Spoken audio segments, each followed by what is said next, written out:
endings. A smart guy might call that a paradox. I'd call it a contradiction, but I'm from Hollywood and am therefore compelled by local ordinance to believe in happy endings. You know how it goes. The hero gets the girl, the bad guy gets shot in the gut, and you can leave the theater knowing justice has been served and things can still make sense sometimes. Then the next morning, the actress you'd seen smiling on screen a day before is found dead, hanging by her neck within the O in the Hollywood sign because Variety dropped her name in an expose on crow's feet. I guess that's why they call it the Dream Factory. Dreams. A bad dream might have you waking up in a cold sweat. They never tell you it's the sweetest dreams that give you the worst hangovers. My dream begins and ends where a lot of dreams begin and end. Hollywood, 1947. It started the way most of these things start, on a Monday.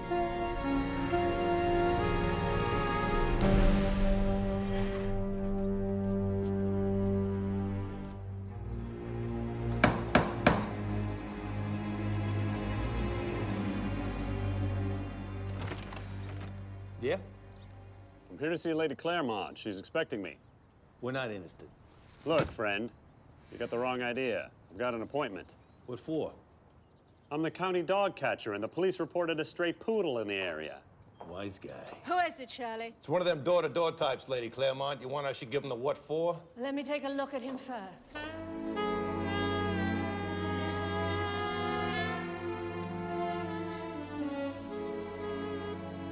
Whatever he's selling, I'll take a year's supply.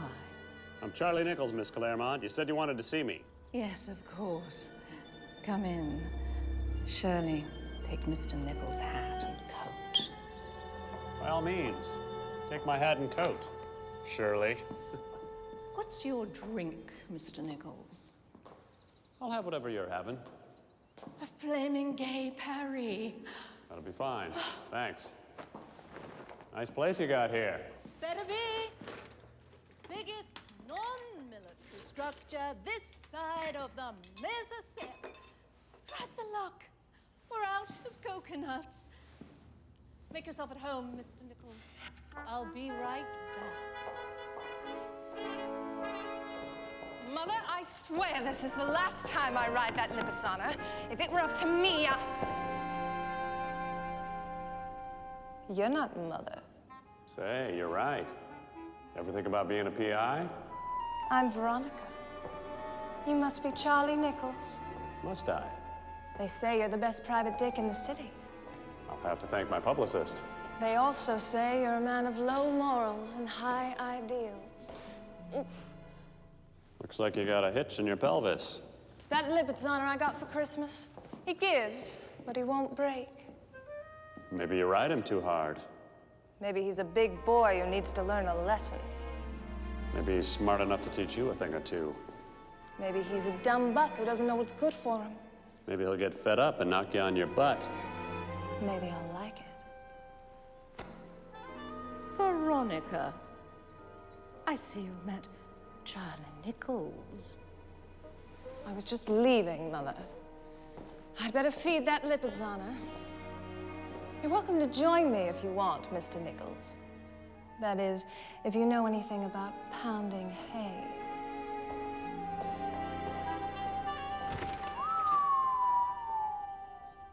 Did you just whistle at my daughter? No. So what's this all about, Miss Claremont? Someone is trying to kill me. How do you know?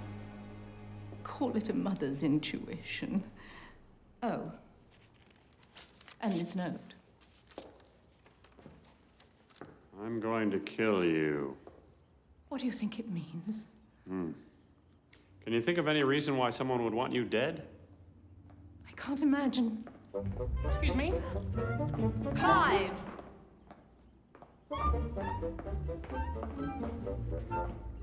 Aren't you going to say hello? Hello. Oh, really, Clive? This is my son, Mr. Nichols. I like to think of him as an idiot. Savant. Clive, this is Charlie Nichols. You'll be working for your mother.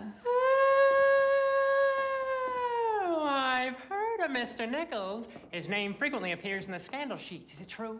What they say about the prevalence of marijuana in Hollywood? That it's no longer the domain of the itinerant jazz man. Clive, please. Don't bore our guest. And stand up straight. And try to walk with some confidence instead of mincing on those little feet of yours. Did you fire Wilson like I asked? Not yet, Mother! What are you waiting for? Oh, you are so graven, Clive, and lazy, and stupid. I want that man fired immediately.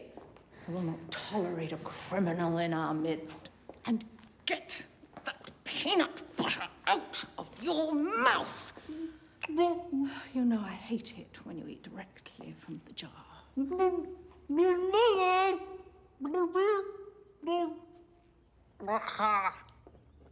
Now, if you're quite through, I must return to the library. Again with those confounded books. They're vital to my studies, Mother. I don't know why you bother, I swear. You grate on me so. I don't know how I stand it.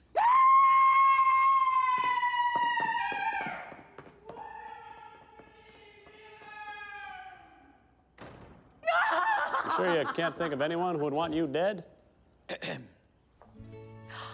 Jaime!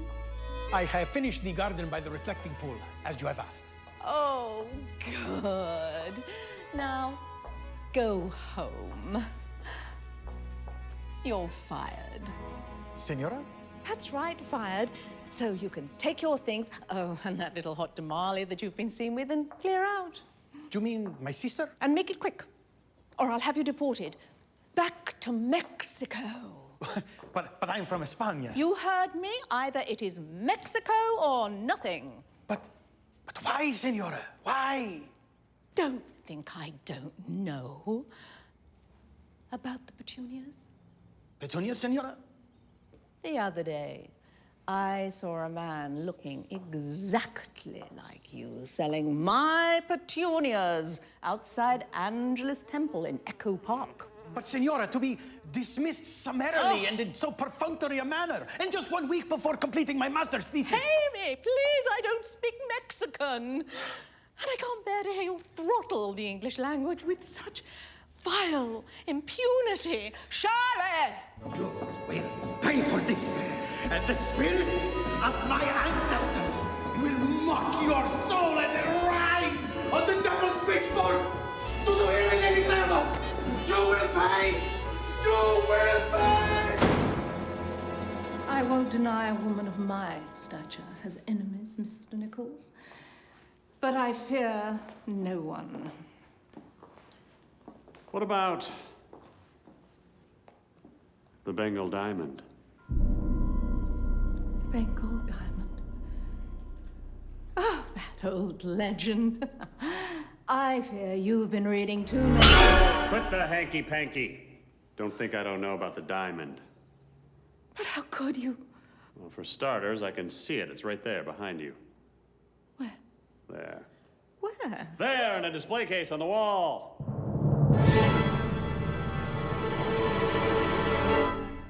Oh, all right, it is the Bengal diamond, the most expensive diamond in the world. I had a feeling.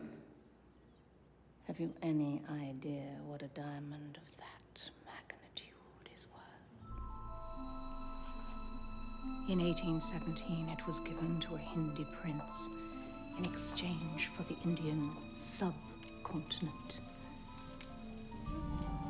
where it languished for the next 125 years.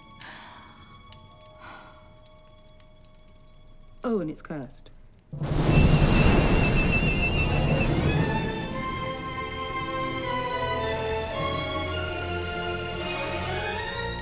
It was given to me by a man who loved me very deeply. Yeah. I'll bet. You're a cynic. You've never been in love, Mr. Nichols? I was in love once. Never again. Love is for suckers. So, who's this boyfriend of yours anyway? I'm not at liberty to say. That does it. Coconuts! Stop it. You hear me? Stop it. I don't know what little game you got cooked up for me, but I'm not playing, get it? I've never been much for games. Well, sure, I play my share of Monopoly, but if you take me for a sucker, we'll sit by smiling while you fiddle with the dice and move the game pieces around when I'm not looking and lie about the price of hotels on Pennsylvania Avenue, then I don't care if you're willing to trade me the B&O, the Reading, and Marvin Gardens for Park Place. And you know why? Because dames like you always start the game with Boardwalk. If you've got Boardwalk and Park Place, it doesn't matter what cards everybody else is holding. They're all Baltic Avenue to you. Shirley, my coat and hat! You better watch your mouth, Belle. Lady Claremont had me pegged as a day player, a patsy, a stooge, an extra waving palm fronds while she paraded through a courtyard of Ethiopians and lepers. To add insult to injury, someone in a 1940 Ford coupe had been casing the joint.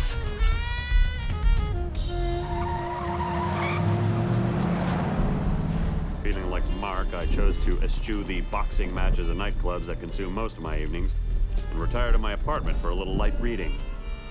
While I drank a scotch and soda, I looked out my window and into the eyes of the city beyond my walls. A city that looked back in contempt.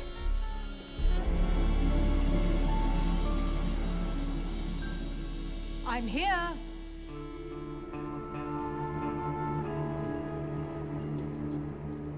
This had better be good. I am missing out having drinks from some very expensive coconuts. Oh, the nerve! If you are going to pull out that thing, you'd better have the guts to use it.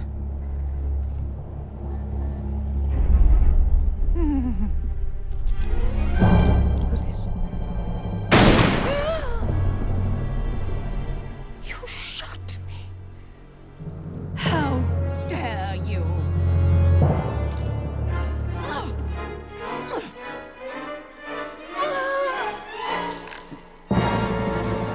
My diamond!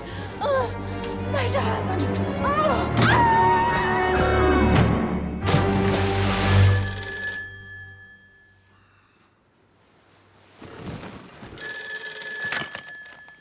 Charlie, Yeah. I just got some bad news over the wire. Ida, what's wrong? Lady Claremont's been murdered. Murdered. They found her body under Echo Park Bridge. Echo Park Bridge. I let you down, Charlie. I should have seen it Take coming. it easy, Precious. I'll swing by, see if I can come up with anything. Be careful, Charlie. Yeah, see you at the office. I guess the lady's life was in danger after all. Sure, she was rotten, but she needed my help and I gave her the brush off. That's why old man Guilt was gnawing at my gut like a beaver would a tree stump. Echo Park. By day, it's a regular picture postcard. Sweethearts and paddle boats, old men feeding candies to ducks, and kids playing stickball. But once the sun goes down, it becomes a different kind of postcard. The kind you can't buy in a hotel lobby. One with a picture of a reefer man getting stabbed in the belly by a crazed hobo, where the center's written, "Dear Mom, greetings from Los Angeles. You'll never see me again, so don't bother looking. Love, Travis."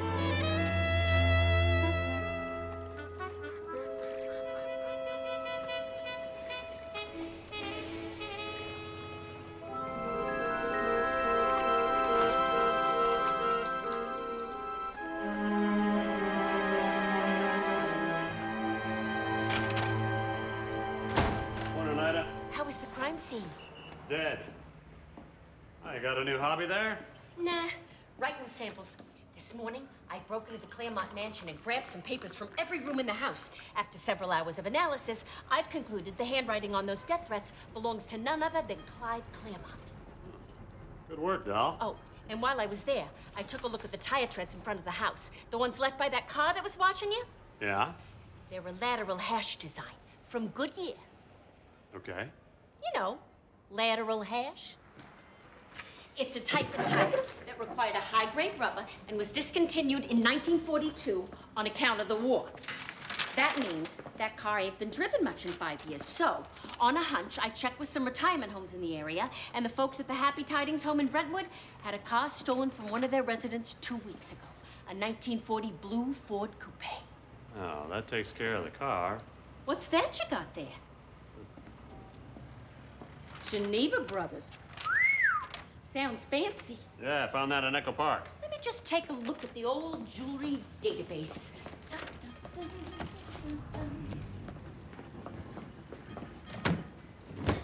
Let's see here. Classic 1920s Southern French design, stainless clasp with non-elastic binding. D-E... Here it is. This watch was purchased at Nelson's pawn shop on La Brea and Olympic. Oh, do you see these bloodstains? I hadn't noticed. I better run some tests and see if I can come up with anything. Charlie Nichols' office. Hiya, Sam. What's the scoop? Mm-hmm. Okay, 421 West Fountain. Thanks, pal. I owe you one. That was my friend over at the DA's office.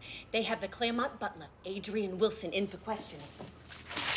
Here's his address, if you want to put the squeeze on him.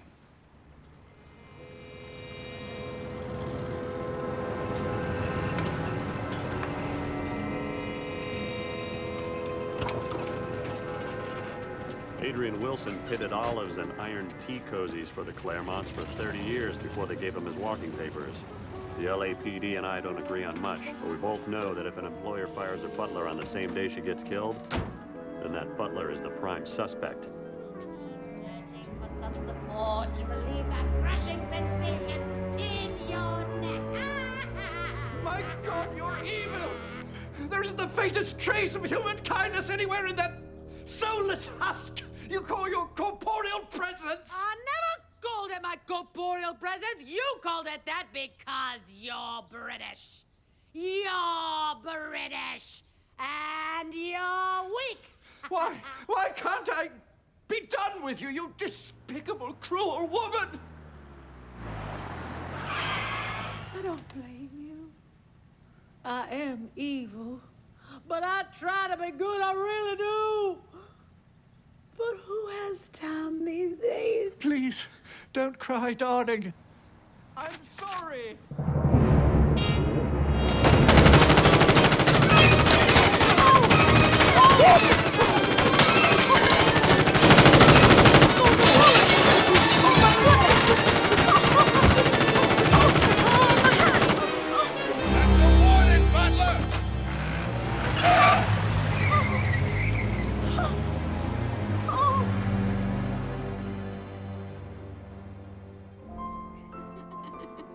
I was too busy dodging bullets to make out the hired meat with the gat.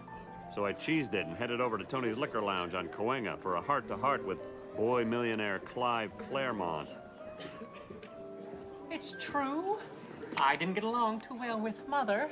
I suspect you've heard the gossip. A little. I know you left her a little note saying you were gonna kill her. Oh, those. We so enjoyed ribbing one another. And I also know that despite all of her wealth, the premature death of your father in a Pennsylvania coal fire, she was notoriously cheap. Oh, it wasn't as bad as all that. She'd give you acorns for your birthday. That must have upset you. Not particularly. They were collected from the acorn tree outside your house.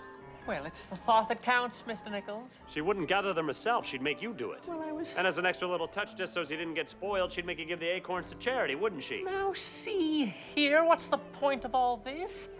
Did you kill your mother, Mr. Claremont? Of course not! How dare you, sir? Look here, Fauntleroy. Nobody raises their voice to Charlie Nichols, see? Now, I know your mother's murder must have been hard on you, but it just so happens that with the 50 million simoleons you look to inherit, due to your old lady's untimely run-in with the business end of a Smith & Wesson, you've hit the top of the LAPD's most likely prep school flunky to ice their mother list. So either you play straight with me, or you keep cracking wise. Get yourself fitted for a new pair of striped pajamas, capiche? Yes, I'm sorry, Mr. Nichols, you're right. I apologize if I've acted untoward. Don't worry about it. I should have known it was you making a rumpus. Oh, Louis, Henry, I didn't know you mugs were still working here. Look, Charlie, we don't want no trouble. No trouble, huh? Well, that's good, because me and my friend could use a drink. Your money's no good here. The boss won't take it, Charlie. You know that. Tony's getting mighty particular in his old age. The boss is always looking out for the bum steer. Your money always comes up counterfeit. Tony forgets he owes me one. If it wasn't for me, he'd be tending gardens in Folsom instead of running a classy joint like this. Well, the boss don't see it that way. Just get me a drink. I'm parched. I'll take a Manhattan, and Junior here will have a Diet Moxie. No, make that 2 Manhattans. I assure you I can handle my liquor, Mr. Nichols. I've been to university. All right, make it 2 Manhattans. And you better not slip me a Mickey. There. That should cover it. What's a big idea? Oh, geez, Charlie. This don't look real to the casual observer. Got little choo-choos on the front. It ain't even green. Just beat it and make with the liquor. Okay, but the boss ain't gonna like this. Wise guy. Who's the dick? That's Charlie Nichols. He's looking for information on the Bengal diamond case. Is that so? Yeah. What are they drinking? 2 Manhattans. Be a dear. Put them on my trail. Bring them. You got it, Toots. You're a peach, Lord. Tell me everything you know about the Bengal diamond. Ooh, it's the only 300-carat red diamond in the world. Mother got it as a gift from an Indian Raja when she saved his life. Yeah, I remember that. Didn't he have a heart attack? Yes. Yes, Mother was there on business when he suffered an attack. Mid-conversation, she rushed to his side and gave him some aspirin. He recovered nearly immediately since it turned out to be heartburn. But he was so convinced that she had saved his life that he insisted she take the diamond as his gift. But ironically, he died 3 days later from allergic reaction to aspirin. Huh. Isn't the diamond supposed to be cursed? Yes. They call it the 95-year curse. Every owner of the diamond, going back 7 centuries, dies in their sleep at the age of 95 or older. Spooky. Your drinks, gentlemen. Thanks, doll. Will a glass do, young man, or shall I get you a sippy cup? Now see here. Cool it, Junior. Haven't I met you somewhere before? I don't know. Was it someplace a cheap line like that works? I swear I know her from someplace. Oh, we've got a lot of clubs in town. The Cabana Club, the Debbie Grove, the Coconut Grill, the Pooh-Camboo, the Death Rattle. And on Wednesday nights, I play the vibraphone at Nebuchadnezzar's Babylon Hut. I saw that show. She played the whole number with 6 pounds of bananas on her head. She handled the mallets like she was carving a turkey. I like whacking small metal bars with soft little hammers. That wasn't nearly as dirty as I'd anticipated. Well, stick around. It's looking to get a whole lot dirtier. Ladies and gentlemen, the dulcet tones of Miss Mona Livingston. You'll excuse me, gentlemen, I better run. Any requests? Yeah. Do you know Rainbow Dream? Does Joe Louis beat guys senseless? Rainbow Dream,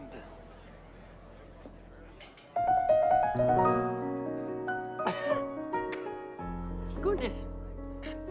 What's in this? Nothing you'll find in one of your universities.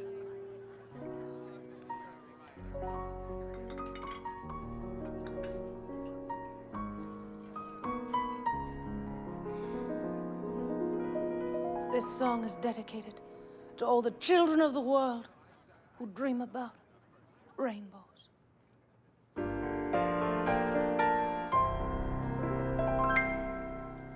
Dream about a rainbow, a bright, enchanted rainbow.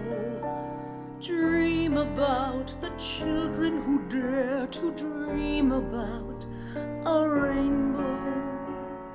High above the mountain, bathed in dreamy sunlight, the children of the misty hills are singing in the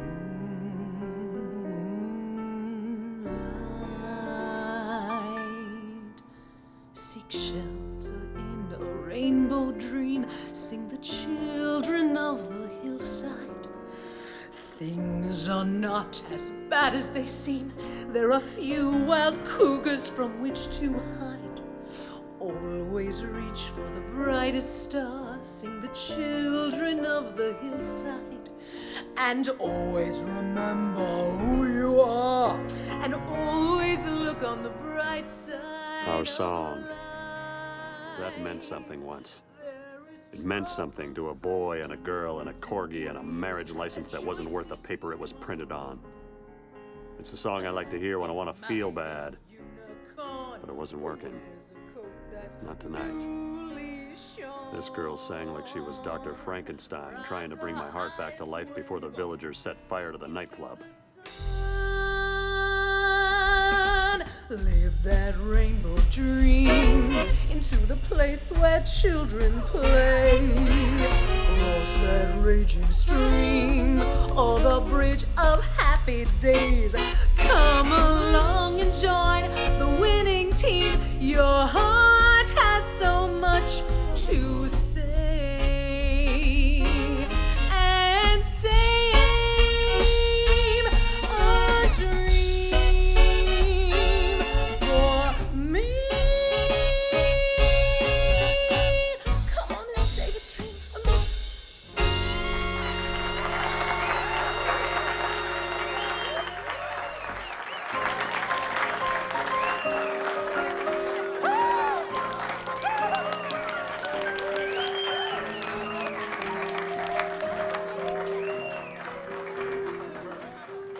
What do you think? I thought you handled that transition at the end of the prelude quite... You!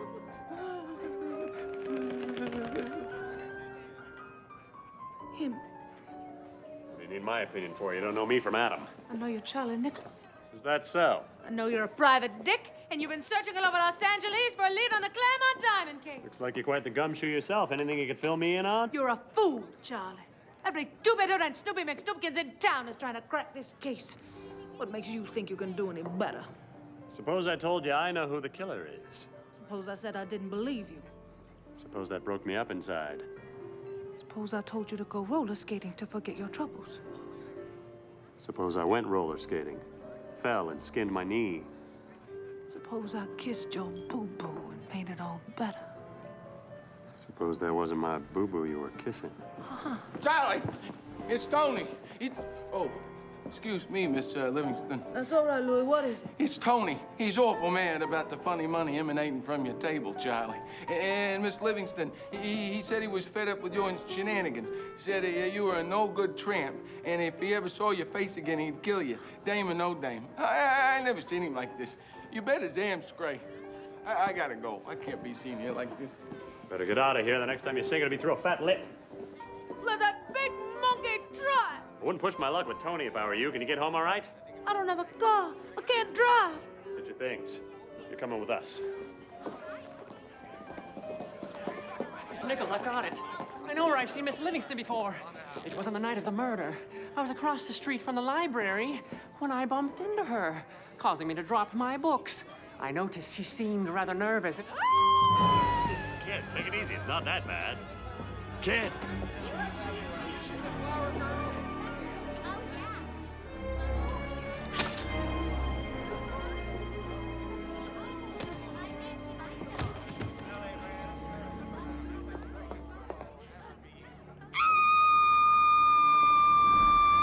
That boy's been stabbed. That man's got a knife.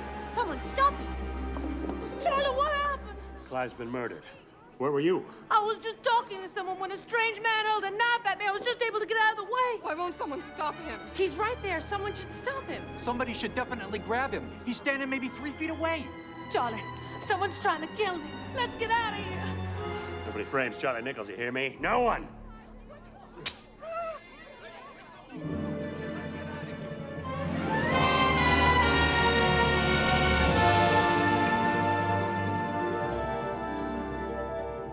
Suppose we ought to run. Oh. Suppose we ought to. Come on. Hold it right there, bud.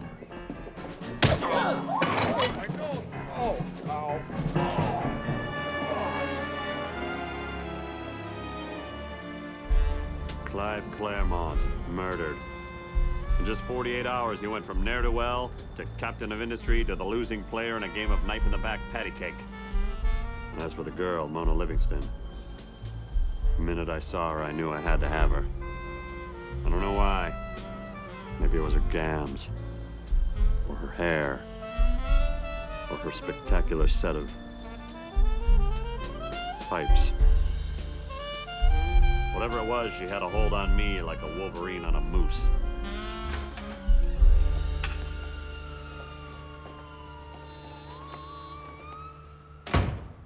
You can sleep in the bedroom. I'll take the couch. I can't stay here after work in the morning. No, it's not the Roosevelt, but it should be okay for a high-class dame like yourself. As for Tony's Liquor Lounge, consider yourself laid off. Well, this is entirely uncalled for, and I won't stand for it. Get away from that door. You'll stay put and you'll lick it. You just witnessed a murder, in case you didn't know, and I was seen holding a murder weapon. That makes you an accomplice. And as for Tony's, I'd make myself scarce. Whatever you did to Tony got him mighty steamed, and if you go back there, they'll greet you like you were a giraffe at a vampire convention. Oh, Charlie, how could this have happened? And that poor boy. Why, Charlie, why? Look, sorry you had to get caught up in all this, but there's about 100 flatfoots out there trying to get their hands on yours truly, so we're just gonna have to stay put.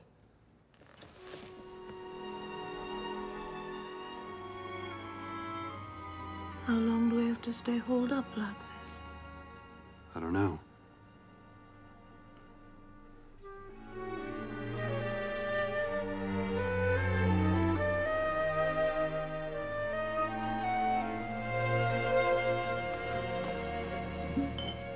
Well, Mona, you've really done it this time. Wait till the gang back in Tulsa hears about this. What difference does it make what they hear back home? You don't know Mona Livingston. She's always got a story. There's this one story she tells about a small-town girl who comes out to California to become a big movie star. Only maybe she doesn't get so big so fast, see? And she's got to tell the gang back at home something, so she makes up this story. That she changed her name to Lana Turner. Maybe the gang back at home's not so sure Mona's telling the truth, on account of she's redhead and a little shorter. And this Mona keeps writing home asking for money, and Lana Turner's pretty rich, and the return address on the envelope said Mona Livingston. Oh, Charlie. It's okay, baby. Hey, it'll be all right. Now. Okay. Stop it! You hear me? Stop it! You gotta be strong. I don't care who you are. I don't care if you're Lana Turner in disguise, or if you're Mona Livingston and you're broke and unemployed. And I don't care about your friends, and if you're a joke or not, or the most unpopular loser from Tulsa, Oklahoma or not. You know why? Why? Because right now you're with me, and I happen to think you're a pretty swell kid. You're trembling. Am I? Guess I've never been so close to a world-famous detective as all. I'm not so world famous. Once you get to know me.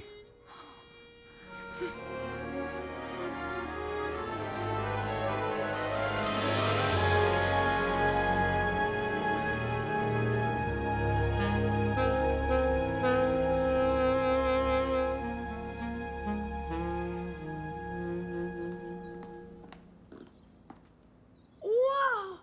A complete breakfast! How splendid! They say that breakfast is the most important meal of the day, but I never have it. Who has time these days? How's your eggs, Mona? Just perfect! Hard on the outside and soft on the in. And orange juice.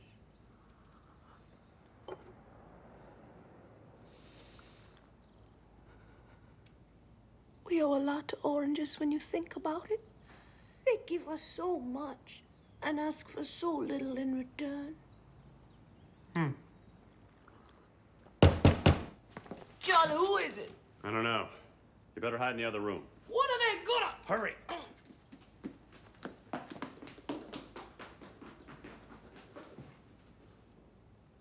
Who is it? Open up, Charlie. It's me, Dewey. Hey, fellas. Jonesy, Dewey. Top of the morning. Smells good, Charlie. What you got cooking? Oh, a little breakfast. Cup of Joe? No time, Charlie. Kinda busy. Yeah, kind of busy, you see, on account of this murder that took place last night. Murder, huh? Yeah, it seems some blue blood got a little get-well card in the form of a knife. Yeah, only it was in his back. And it didn't make him well so much as, you know... Dead. Yeah, dead. So you wouldn't know anything about that, would you? Jeez, that's awful. What's this world coming to? In a handbasket, I says. The victim was a one Clive Claremont, and the whole sordid affair took place last night at Tony's Liquor Lounge. You boys been reading too many dime novels. I wasn't there last night. I was at my office reorganizing my to-do files. To do what? Murder Kid? I don't have to take that from you. Easy, let him go, Jonesy, let him go. Maybe when we throw him in the cooler for assaulting a police officer, he'll tell us about the murder and the girl he was with. What girl? What are you talking about? You know what I'm talking about. That girl you were with last night, Mona Livingston. A real looker. Oh, yeah, pretty. Nice pins, nice pipes. And she would have known the victim pretty well since she's been chatting with his sister. Veronica Claremont. That singer's been dipping her bait with Miss Claremont nightly at Tony's for the past several weeks, except for one night. Yeah, the night of Lady Claremont's murder, little Miss Claremont was having drinks with an unidentified older gentleman. Livingston wasn't there for that. It's curious she wasn't at a regular table with Veronica Claremont the night the old lady gets shot and thrown off a bridge. Funny coincidence, that. But she was seen with you last night. Was a cocktail waitress at Tony's, then some kid puts a down payment on a wooden kimono, then she's gone. Well, what I know about some working girl? I don't do HR for Tony, so you can crack Foxy somewhere else. Oh, yeah? Then why'd you got 2 plates of eggs? What are you driving at? 2 plates. See that, Jonesy? Sure. Eggs. Bacon. Toast. Waffles. French toast. Hot tea. Orange juice. Coffee. Granola. 2 of each. Breakfast for a king and his queen. Regular smorgasbord. That does it. Look out! Eggs! I just want to enjoy my breakfast, see? Maybe after working all night at the office, I'd like to indulge in a double helping of breakfast without getting interrupted at 8:30 in the morning by a couple of slow-witted flatfoots with chips on their shoulders. Because they're stuck in another case that if they screw up, will be their 12th unsolved murder in a row, ensuring them a bust back down to sergeant and a career of rousted railroad bums for extra cash, so they can get their wives a little something to help them forget they're married to the dullest, most pathetic dicks on the force. Hey! Gee, Charlie! You don't have to get personal. We're just bantering with you, Charlie. Well, take your banner somewhere else. It bores me. We're going. We're going. Just let us know if you hear anything. You'll be lucky if you get a Christmas card. Are those awful men gone? Yeah. Oh, thank goodness. That's what I like about you, Charlie. You're quick on your feet, and that'll help us if we have to get away from the police. Oh, just think how romantic. Charlie, we can move to my cousin's place in San Badoo. You can support us by working odd jobs, and I can stay home and bake cookies, and maybe some pecan pie. And then at the county fair... Climb up, will ya? Charlie, why are you throwing eggs at me? Help me, she says. Oh, that poor boy, she says. You mocking me? Tell me about Veronica Claremont. Veronica who? You said you were afraid someone was trying to kill you. You didn't say you were bosom chums with the victim's sister. The same sister who just inherited $100 million. Wait, you don't understand. You're involved in this thing deeper than you let on. How? And don't feed me any more stories about Tulsa and how lonely you are. But I'm so lonely. What do you know about the Claremonts? Oh.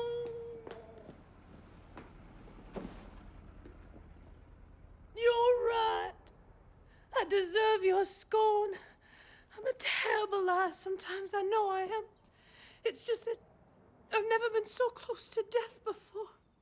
And that boy, and that knife, and Look, Mona, I'm not the police, but I can't help you unless you level with me. Veronica Claremont started coming into Tony's about 6 weeks ago. She intimidated the regulars, but to me she seemed very sweet and vulnerable. She talk about her mother much? Not really. Funny, though. When she did talk about her mother, she'd kind of clench her teeth, and then she'd grab at a napkin and tear at it, and then she might absent-mindedly claw at the napkin with the cocktail spear, kind of like she was torturing it out of some pent-up need for revenge. Funny. Who was the older man she was with? Oh, I don't know, Charlie. They seemed to be talking about something very important, and I didn't want to bother them. And you never saw Clive before last night? No, she always came alone. What about the butler? She ever talk about him? The butler? I don't know anything about the butler. Did she ever talk about the diamond? Charles, I swear never heard about the diamond until it was in all the papers. Where are you going? We gotta get to the office. Charlie, don't leave me. It'll be all right, sweetheart. You just lay low here for a while. Help yourself to whatever's in the icebox. I'll be back this afternoon. Wait, do you believe me? It's very important that you do. I believe you, baby. Do you love me, Charlie?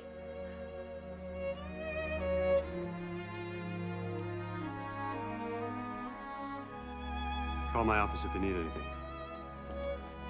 Mona Livingston was as tough to figure out as a jigsaw puzzle made of soap.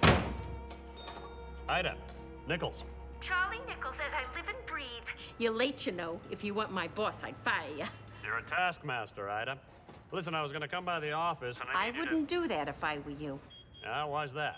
'Cause a couple of good humor men from Tony's are here waiting for you.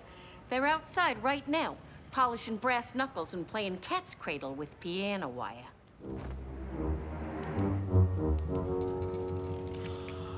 Oh, and you got a phone call from a man who says his life's in danger and he needs to see you right away.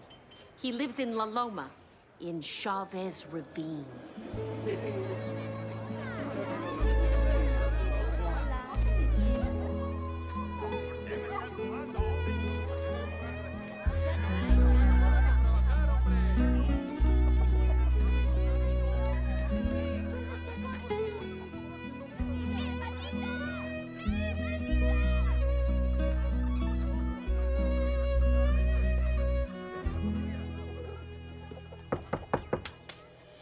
Come in, Senor Nichols.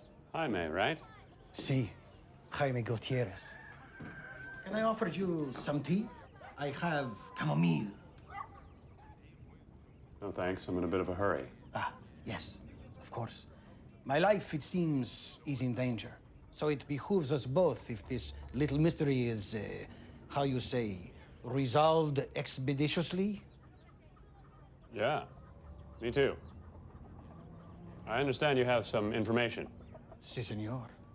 I was in Echo Parque the night of the murder, as I am every night, selling petunias to the passers-by, when I saw Clive Claremont leaving the library.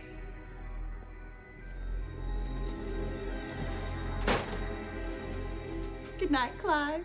Thank you, Miss Hutchinson, for keeping the library open so late in the evening. Oh, Clive, you're such a charming boy. Well, that went well.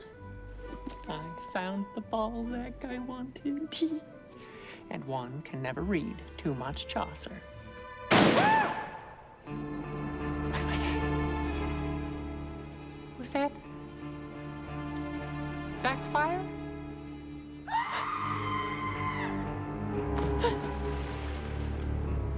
What a harrowing scream! And that splashing sound. A woman must have been alarmed by her car backfiring and then panicked and threw a bucket of water in her tailpipe. But why would someone carry a bucket of water in her car? Watch it, stupid! Pardon me, madam, but I believe you owe me an apology. Out of my way! Why, but you're sweating. I said move it! I wonder where she's going in such a hurry.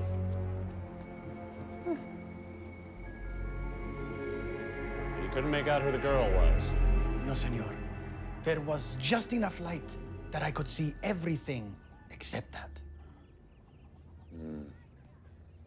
Well, thanks for the tip, Jaime. Now, if you'll excuse me. Yes, I had better get to work myself. I must pack my things.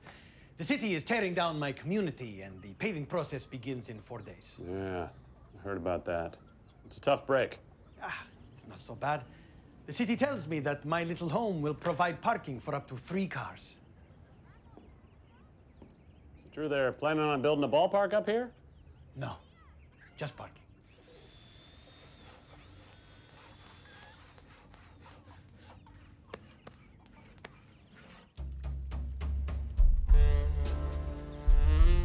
With Clive dead, that meant his sister was the lone remaining heir to the Claremont coal empire. Could she have bumped into Clive the night of the murder? Would that make her the killer or just a witness? And why wouldn't Clive recognize his own sister? Are you gonna say something? Or are you just going to stand there watching me put on cocoa butter? I was waiting for you to stop, but it's taken 15 minutes. Mind if I ask you a few questions? Are you going to grill me? Excuse me? Isn't that what they call it in your profession, Mr. Nichols? Grilling a suspect? Well, I only grill women as a last resort. I don't mind. You can ask me all sorts of things. I think you'll find me quite pliable. Why are you still investigating this case? Do you always work so hard for free? I work twice as hard when I'm getting paid. Some might say that's awful naive, trying to solve a crime that's none of your business. Well, people are cynical. I think it's cute. I think you're cute. If I answered one of your questions falsely, could you tell I was lying? Or would you believe every little thing I say? Or isn't that something they teach you in detective school? I guess I'm pretty good at reading lips. Is that so? Read these. Well, what'd they say? Inconclusive. I'll need a follow-up.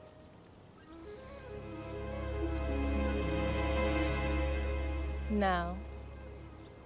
I think they're trying to tell me your whereabouts on the night of your mother's murder. I was training my lipids on her, Brutus.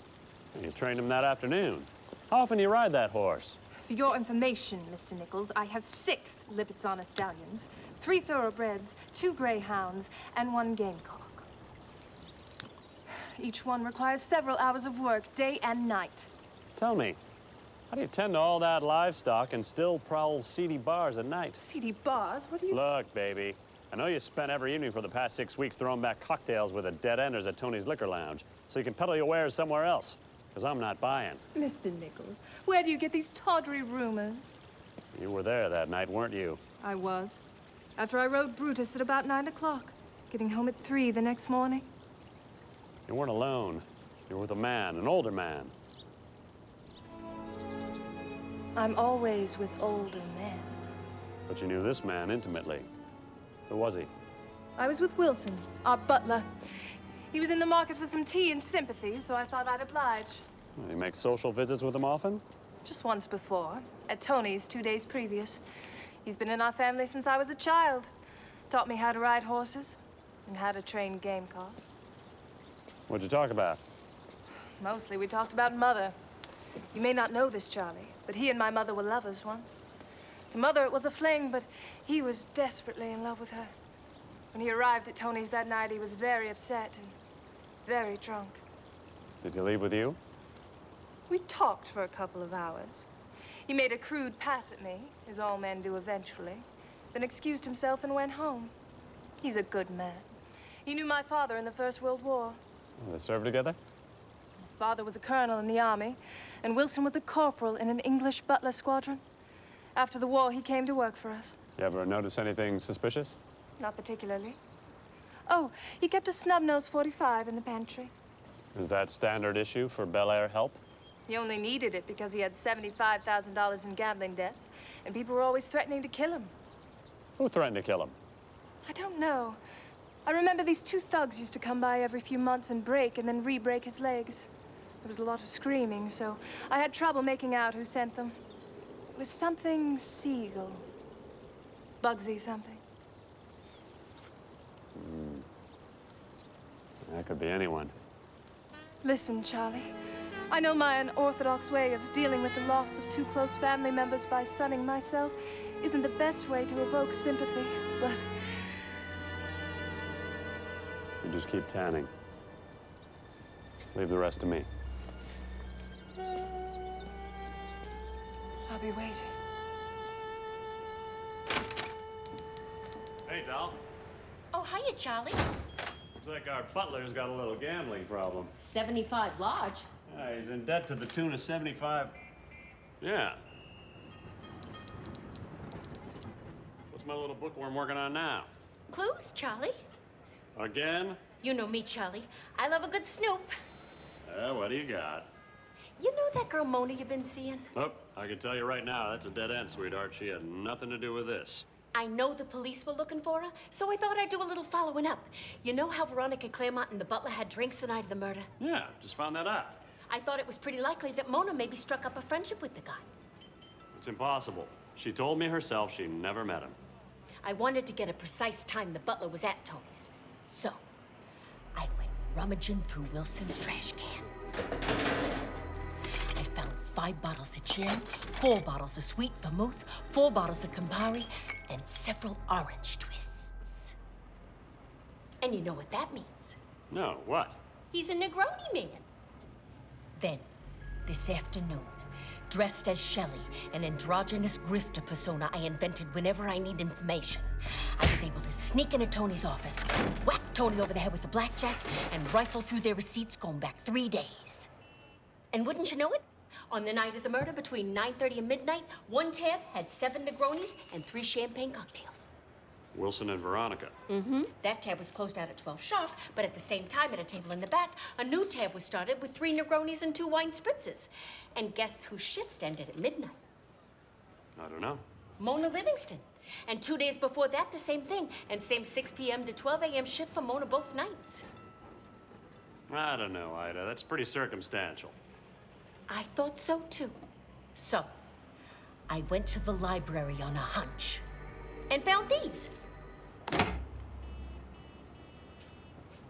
The Bengal Diamond, Memoirs of Lord Thumbchussel Diamond Collector, and Diamond Theft Made Easy.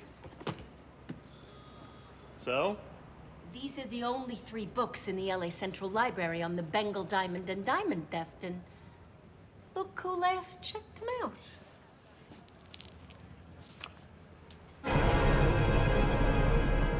Well, that's too bad, isn't it? We're all frightened. We all get shot at sometimes.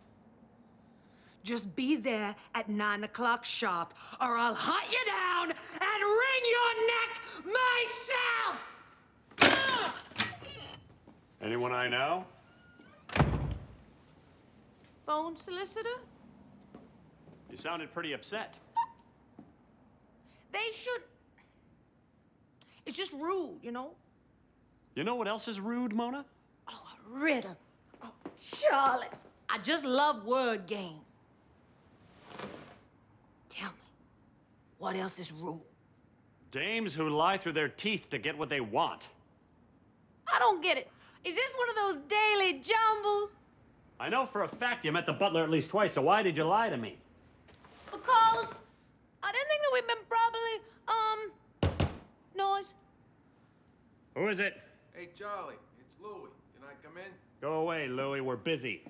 I got orders to bust the door down. I'd like to avoid that if possible. Okay. Hiya, Charlie. Oh. Excuse me, Miss Livingston. That's all right, Louis. What is it? I beg your pardon, Charlie, but you gotta come with me. The boss says I'm to pound on you if you don't cooperate. You tell Tony if I so much as sneeze, he'd better hire a high-priced attorney. It's not Tony, Charlie. I got other bosses. I'm what you call a independent contractor. Well, tell whoever it is I'm not home. I'm afraid to insist. Buzz off, will ya? I'm busy. I hate to do this, Charlie. Charlie! You didn't see nothing, Miss Livingston. Come on, Charlie.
it's you, darling.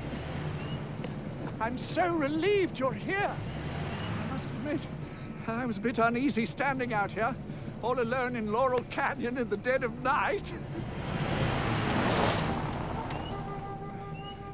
You'll be relieved to know that I've closed all my accounts and tied up all the loose ends, just as you've asked. So I'm now untraceable. No more authorities hounding us, no more questions. Why, I could disappear from the face of the earth forever, and no one would even notice.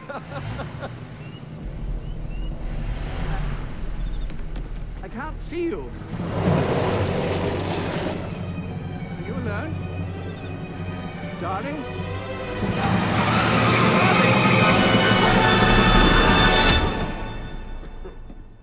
Now clench your jaw. Too bad your head is not as smart as your mouth. Louis, untie him and leave us alone for a minute.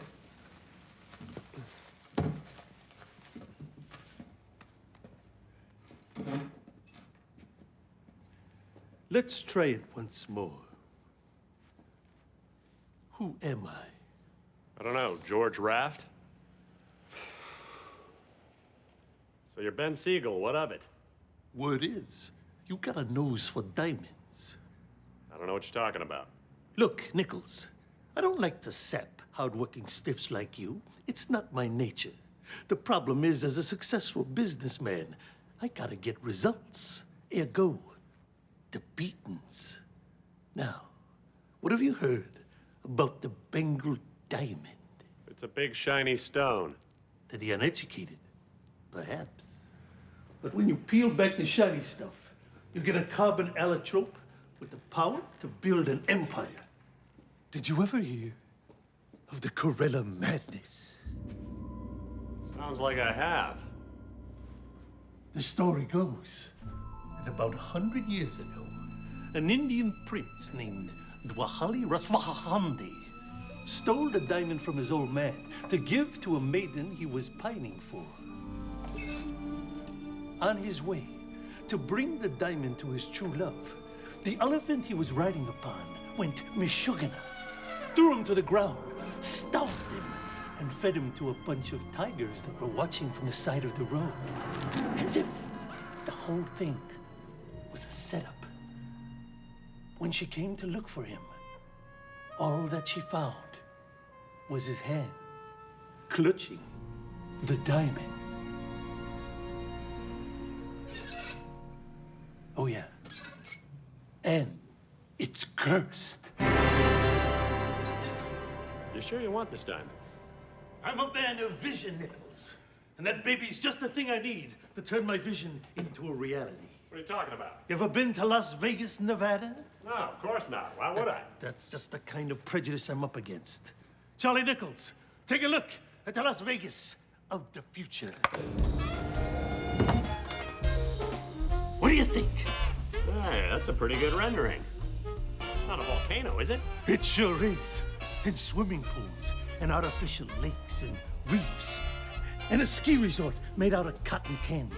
All ringed by a moat of crocodiles for all those who don't pony up the $50 to enter the town. That sounds classy.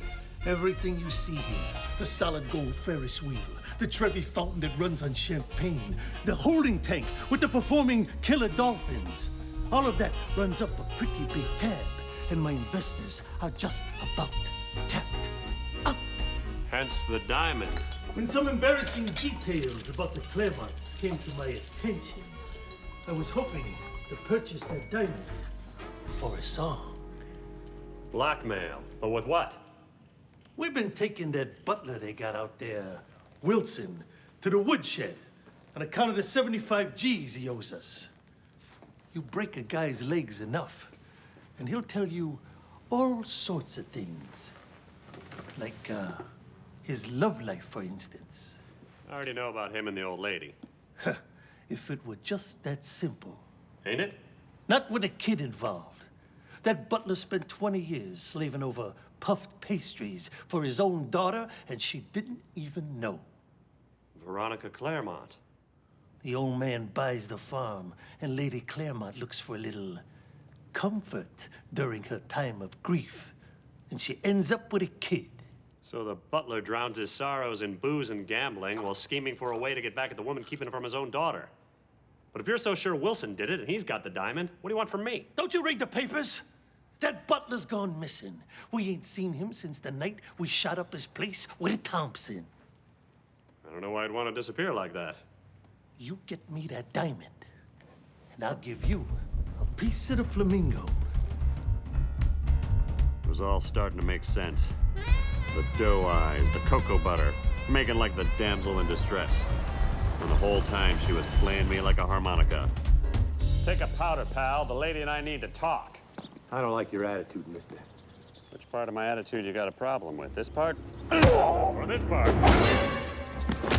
What is the meaning of this? You're gonna spill it. You're gonna spill it good. You understand? Whatever are you talking about? Look here, schoolgirl. You're smart-talking big city moll in the body of a lithe and innocent world-class polo jockey act.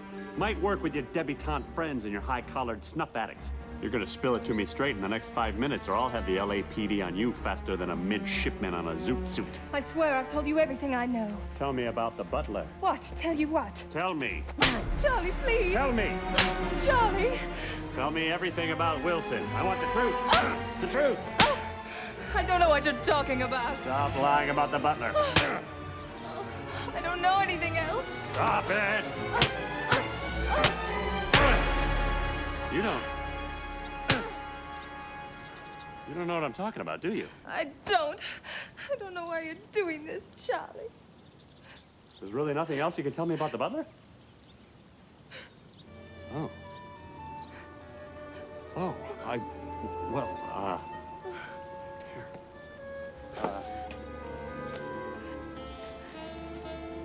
Funny story. I, just got back from Bugsy Siegel's place. He's the fella the butler owed all that money to, and over the course of the past couple of months, the butler told Bugsy's goons that the butler, I mean, was your father. Wilson. Yeah.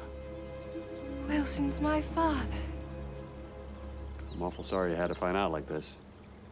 I really thought you knew already, otherwise I wouldn't have kept slapping you like that. All this time, I've never known a father. I'm so fortunate we've been given this chance to start anew. You've given me quite a gift, Mr. Nichols. Don't mention it.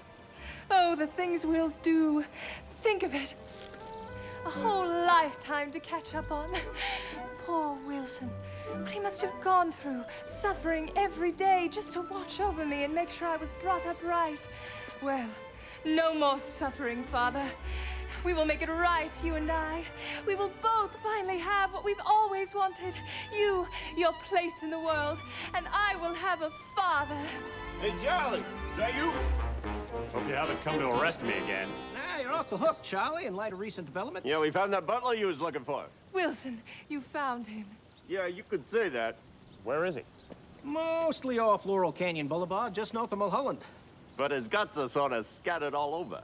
You mean he's dead in a doornail. Guts all scattered. All over. Jeez, what's got into her? Look, fellas, you picked a pretty bad time for this. Come with us, Charlie. You gotta take a look at this. What a mess. So this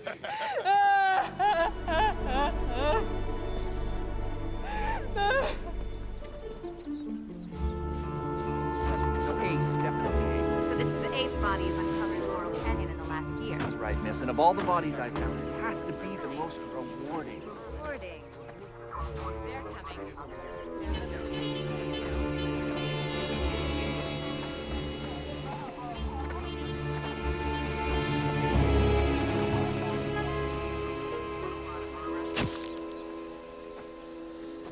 There he is. Still dead? And there's the rest of him. 1940 Ford Coupe. It's the same car I saw on the night of the murder. You found him like this? Yeah. Thought you said it was a suicide. He drove into the tree, Charlie. There he is, and there's the car. What more do you need? He was hit by the car, Jonesy. A fella doesn't have an accident and then fall out of the car and then have it run into him. Well, this guy did. We got proof. Yeah, the butler left the suicide note with all the details. Yeah, that's how come you're no longer a suspect. It's all Jake. He spills the whole thing out. From A to Z. Dear world, I am killing myself because I can no longer live with the guilt. It was I who killed Lady Claremont and her son Clive for the diamond. Don't bother looking for the diamond, however, as I have hidden it someplace where you'll never, ever find it. So you should give up completely any attempt to recover said diamond. And if, by chance, you discover any other murders in the course of looking for the diamond, I committed those too. Goodbye, cruel world. Sincerely, Adrian Wilson. That's it. Jigaloo! Ears up a lot. You really think he wrote this note? Why not? It's got his John Hancock right there.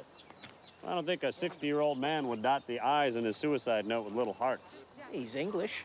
Yeah, a guy crazy enough to kill himself is likely to do all sorts of crazy stuff. And it makes our job easier since we no longer have to look for that diamond. Yeah, that thing could be anywhere. Case closed. Hey, where you going? To look for the killer. Glad you could drop by. Hey, sweetheart. Looks like our case just got a little murkier. You mean Wilson? The butler was just found. Yeah. I just got back myself. Oh, and you can have that watch back. I got the blood type off it, and it's the same as some residual blood I found on Lady Claremont's dress. Do you know the LAPD didn't even notice the blood on her dress wasn't her own?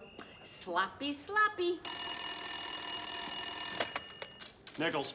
Charlie, it's me and Mona. I went to see Tony. Mona, what are you doing? Trying to get yourself killed? Oh, Charlie, all right. I don't know what I was thinking. I went to see Tony to apologize, but then his men grabbed me, and they tied me up. They took me upstairs, but I was able to break loose. Where are you? I'm at the phone booth in the alley behind Tony's, opposite Dina's junk shop. Hold tight, I'm on my way. Charlie, someone's coming. I can hear him. He sounds dangerous. He sounds like he might be holding a loaded gun. Mona, get away from there. Who are you? What do you want? What are you doing? Mona! What is that in your hand? It looks deadly. Don't! Please, don't! Mona!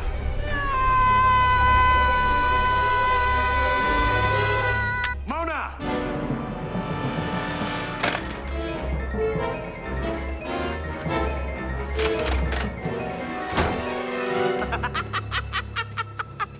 Well, things are looking up, ain't they, Louie? It's Charlie Nichols arriving just in time like he was Santa Claus himself. You really shouldn't have come back here, Charlie. I don't want any trouble, Louie. Just give me the girl and I'll be on my way.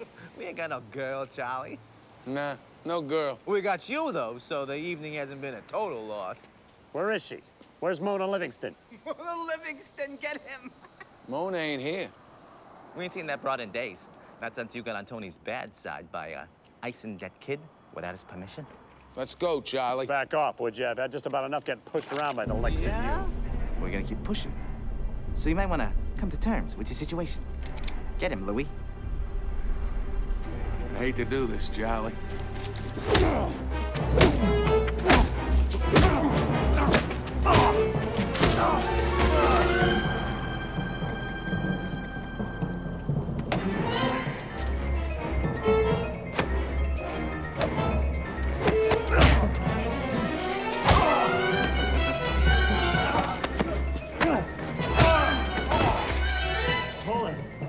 Hold it. Would you hold it, please? Hey! What are you doing, Louie? He's still standing for crying out loud, mixing up your pansy. He asked nice, Henry. Hey, Louie, what?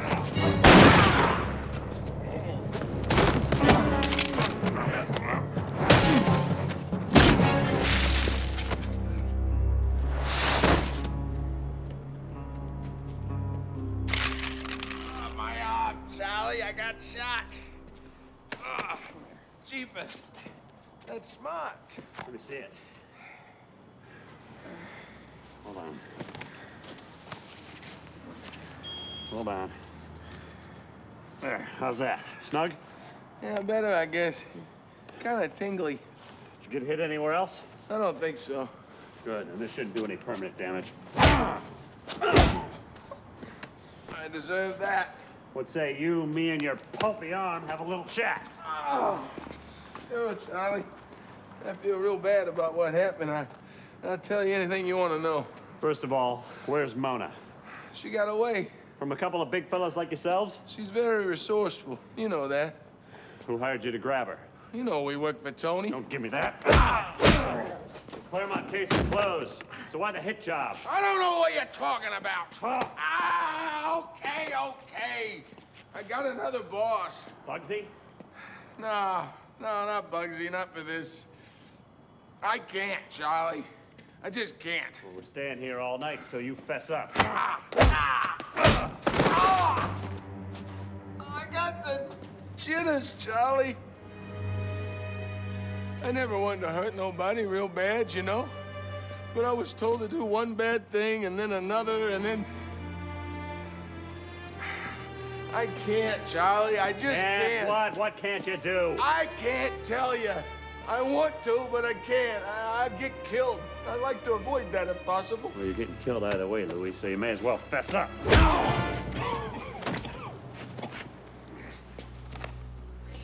Butler.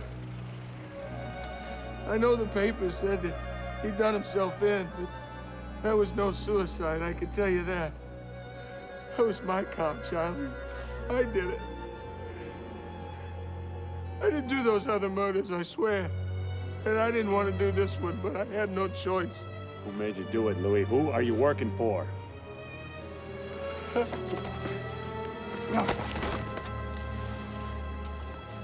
Charlie! Are you all right? I'm good. I heard the shots. Are you hurt? No, I got out okay. Louis! Is he dead? Just sleeping. Did he do it, Charlie? Was he the killer this whole time? No, he's just the button man. Button man? What do you mean? He's a hired gun, get it? A trigger man. A Bruno. A dropper. A torpedo. A hatchet man. You mean he hurts people for money? Clear as crystal, baby. Only I gotta figure out who's paying his rent. Charlie. Oh, this killing. It's so awful. Protect me, Charlie. Protect me, please. I'll take care of you, sweetheart. First, I better make sure nothing happens to that kisser of yours.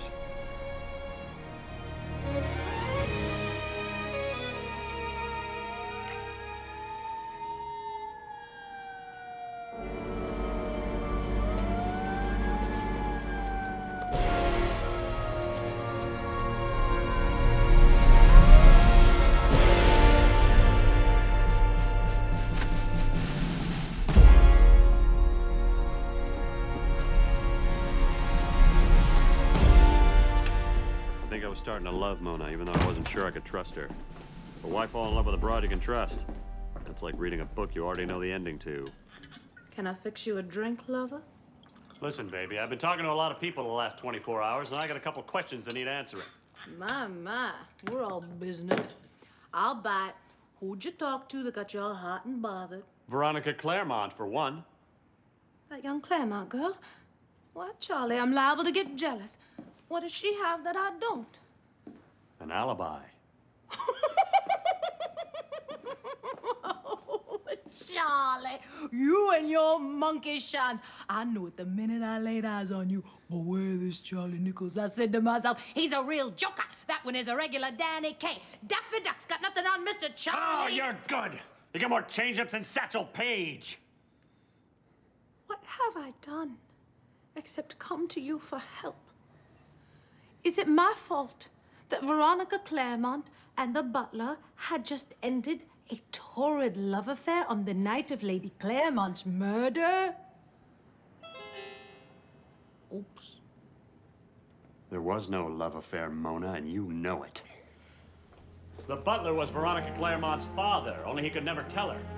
Even after several drinks, there are some things so tough to say to a person that a fellow will break his own heart to pieces rather than say it. Poor slob. I hope I'm never alone like that butler, Charlie. What's that you're working on there, Mona? Some cranes. Some origami cranes. 3,000 origami cranes placed one by one in the shape of a rhombus. Right next to this crystal vase.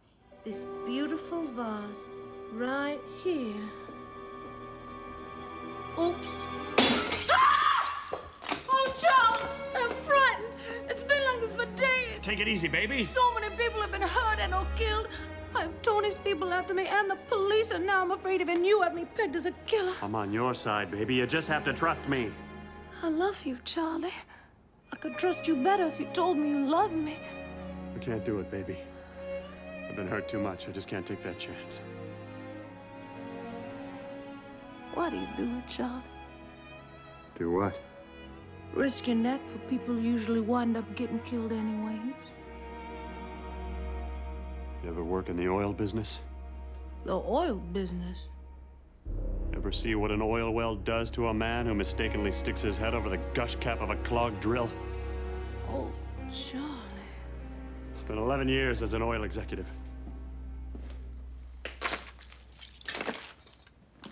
It's a real big shot. It's the only business in the world where you got $1 million laying at your feet. And if you got the sense to lean over and pick it up, then you're some kind of a genius.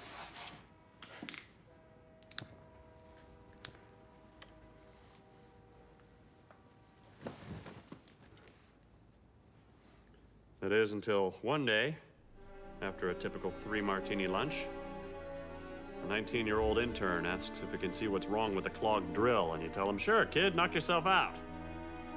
Just don't stick your head over that gush cap." Seems like the kid didn't hear that last part.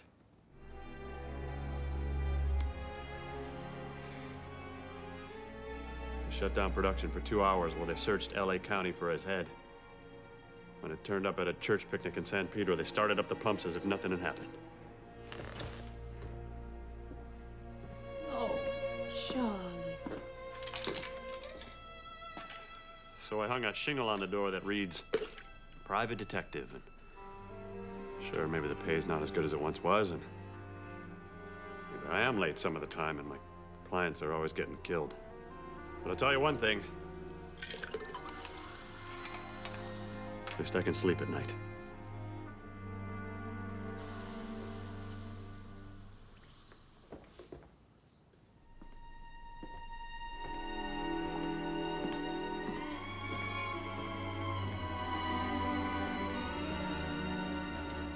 You know, if you aren't careful, a girl could get the idea you're a pretty swell joke. Guess I'll have to take that chance.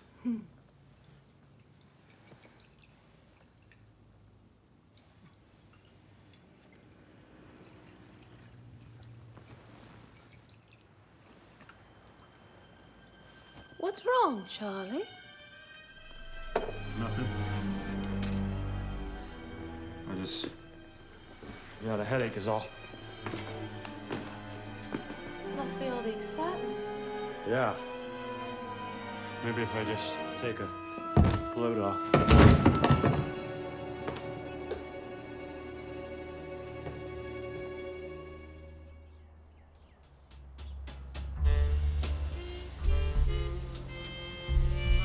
Whatever she put in my drink must have been pretty strong. When I woke up, my head hurt as bad as if someone had shrunk Joe Louis and Max Schmeling, stuck them in my head and told them to have it out. Winner gets to leave my brain. Loser gets to go bowling, but in my brain.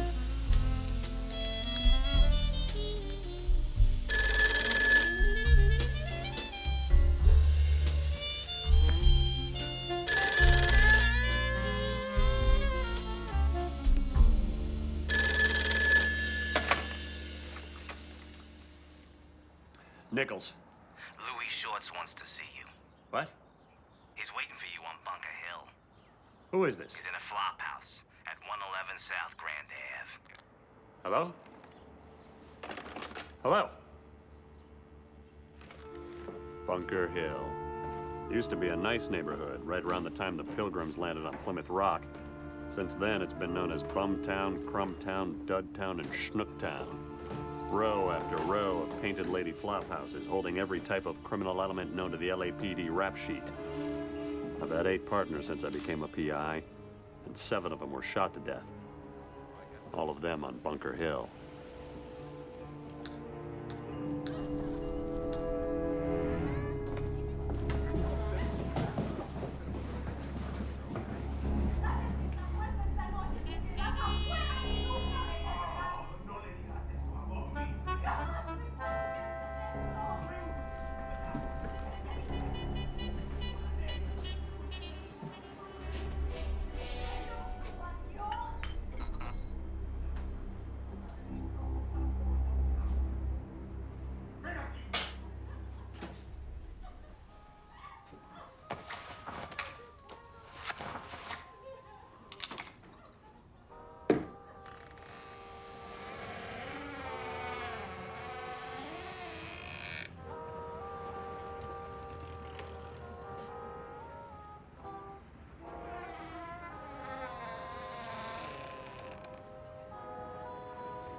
Hiya, Charlie.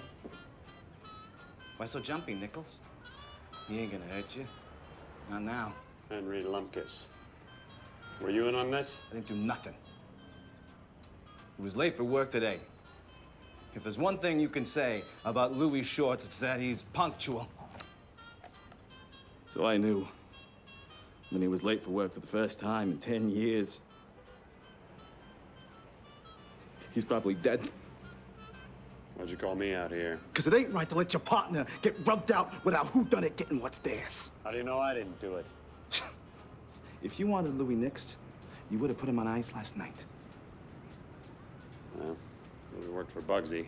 Maybe Louis gets a taste for diamonds, Bugsy gets wise, has him silenced. I don't think Bugsy's in a position to be making executive decisions about nobody. What are you talking about? Oh, didn't you hear? Bugsy Siegel was found dead this morning. Yeah, someone decided he wasn't cut out for hotel management. Well, sometimes bad things happen to bad people. Yeah. Well, besides, Louis wasn't looking for rocks. I mean, he couldn't find a clown at a circus. He must have been into something.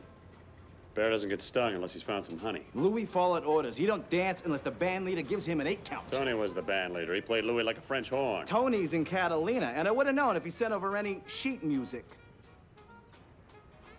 Well, maybe he got killed in a robbery gone bad. Nothing's been touched. Not his wallet, not his collection of ducks. Nothing. Not even that nice watch he's wearing. Watch? What watch?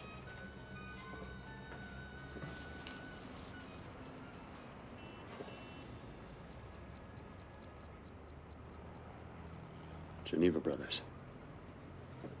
Hey, where you going? Louis had been silenced, all right. Silenced, but good. He wasn't killed for money or comeuppance, but because he was the only person left who could identify the killer of Lady Claremont. I had a pretty good idea myself, but I was hoping to be proved wrong. Did you get any results? I cross-checked the fingerprints and blood type on the watch with the security records at Tony's and... Yeah? You ain't gonna like this, Charlie. The murderer of Lady Claremont.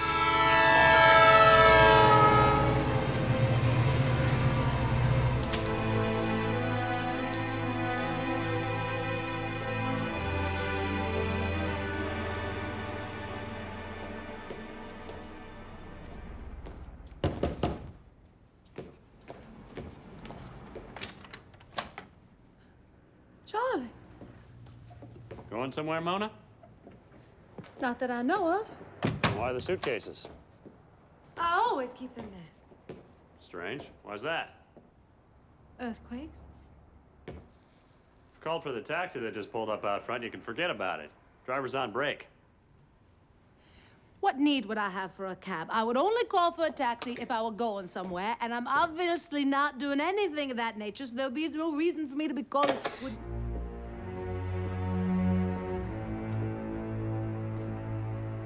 What's this? Oh, just a little something I picked up at Nelson's. Gift, Charlie.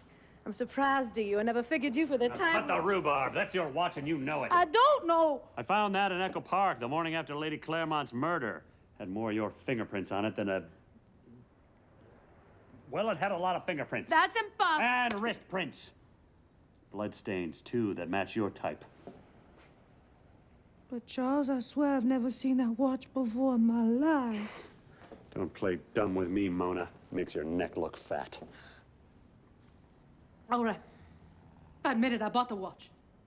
But I never killed that girl. You've got to listen to me. I know I'm not perfect. I know I'm a liar. I'll always be a liar. I lie about everything. All the time. Constantly. I lie so much, even I don't know when I'm telling the truth. But regardless of my past extensive history of lying and the many lies I will tell in the future, you've got to believe me this one time when I tell you I had nothing to do with the tragic shooting of Lady Claremont. You will protect me. Won't you, Charlie? You're so very strong and palpable right here. I can feel Stop you. it.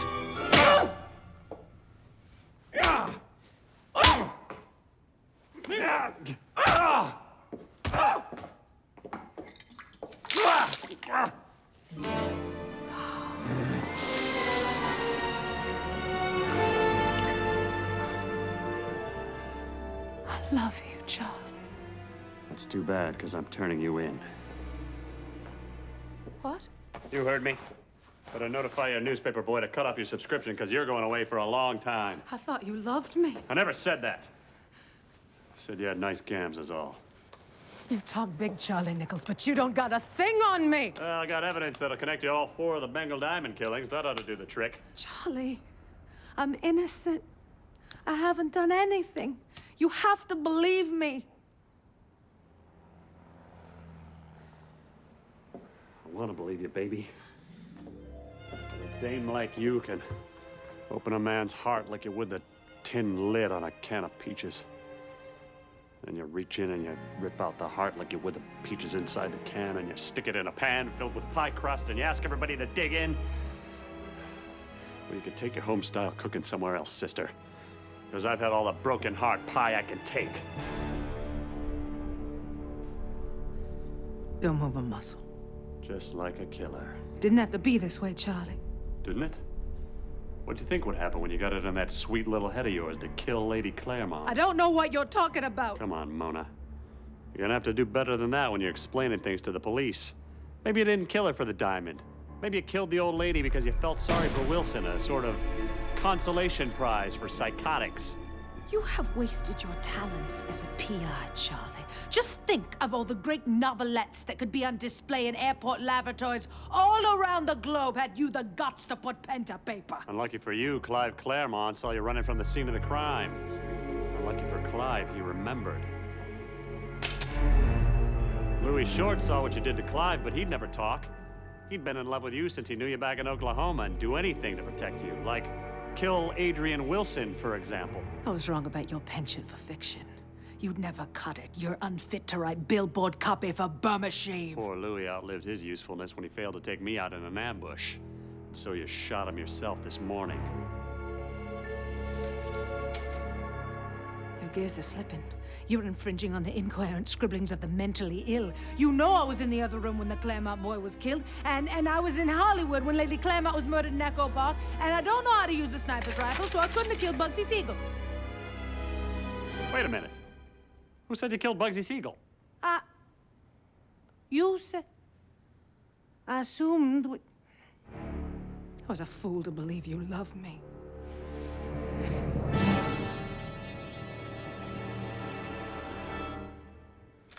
That's funny. If I didn't know any better, I'd swear that's the Bengal diamond hanging around your neck. It's not how it looks. I hope it was worth it, Mona. The diamond belongs to me now. I've earned it. That diamond belongs in a museum. Open up, it's the police! The police? It's over, baby. Put the gun down. It's us, Charlie. Let us in. I'd love to oblige, fellas, but I got a 38 suggesting otherwise. Give up, Mona. You had your fun, but it's You over. got 3 seconds, lady. We're busting down the door. Cool it, fellas. Let me handle this. You open that door, and I swear by God, I'll kill him. You better clear out, Charlie, when we bust in there. Put the gun down, Mona. I ain't going to Tehachapi, Charlie. No one sends Mona Livingston up the river. 2! You open that door, Nichols is a dead man. You hear me? Dead. Mona, you gotta listen to me. I ain't going down, Charlie, and if I do, it's with guns blazing. You can't do this, baby. How hard can it be? I just squeeze the trigger and it's lights out, tough guy. 1! Would you bums lay off? You're gonna get us all killed. I'm taking you with me, you hear? There's something important I gotta tell you, Mona. We're running out of time, so it better be a last request. I love you, Mona. I loved you the minute I laid eyes on you. Charlie.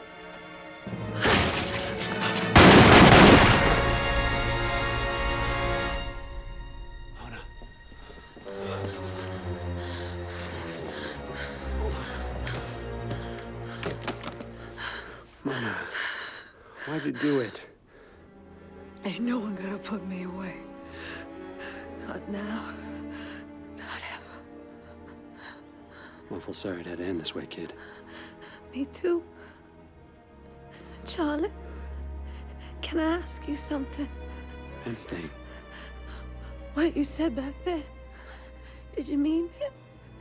You weren't just saying that to keep me from sending you a hot lead telegram. I meant it, baby. Huh. I love you, Mona. And I always will. I hope you're not too mad at me for what I did. I feel awful bad for killing all those people. And for trying to kill you. At least a couple of times. You know, I wanted to be a good girl. Truly. And I would have been. But who has time these days?